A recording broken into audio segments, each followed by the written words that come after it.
kara tarik 4 kale noyudo kony mano mar SHA. Mane chali gima ne wenda bende wacho karka ni ka in outpatient dipo kineno rachne jok manie inpatient kaka konyruok e maternity joga negi konyruok maneno kuomgi.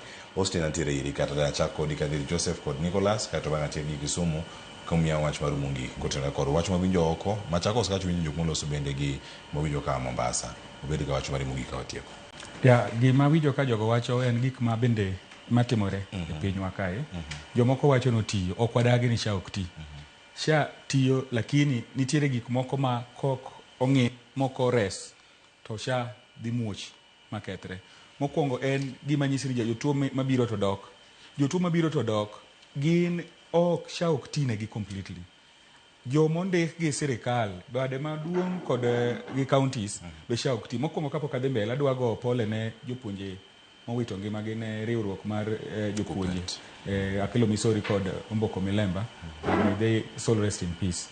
To an gima adawacho en ni SHA an sewuotho pinje moko gi mantiere ei Afrika ka kod oko. To kwang'iyo Afrika ka Ethiopia ni mana bute ka. Rwanda ni ka Rwanda idhi yudo ka ji te ni e SHA gi. Equivalent mar SHA gi. Ji te obed ng'at ma uso nyanya, obed ng'ama timo business man, obed ng'ama ondiki, gite gin e SHA. Kidhi Ethiopia be ichulo mana ichulo siling 20 ma Kenya to iyudo services te.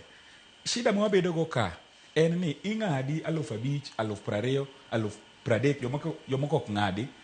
Then iketo weki wanga achiel. Thieth ok oyudi. Jok mineno ka wuoyo kanyogo gin jok ma iluongo ni inpatient. To inpatient SHA tiyo. Tiya maber.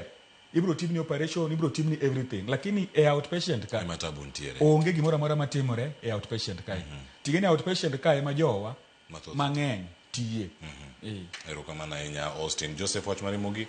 An gima kwayo sirkal mondo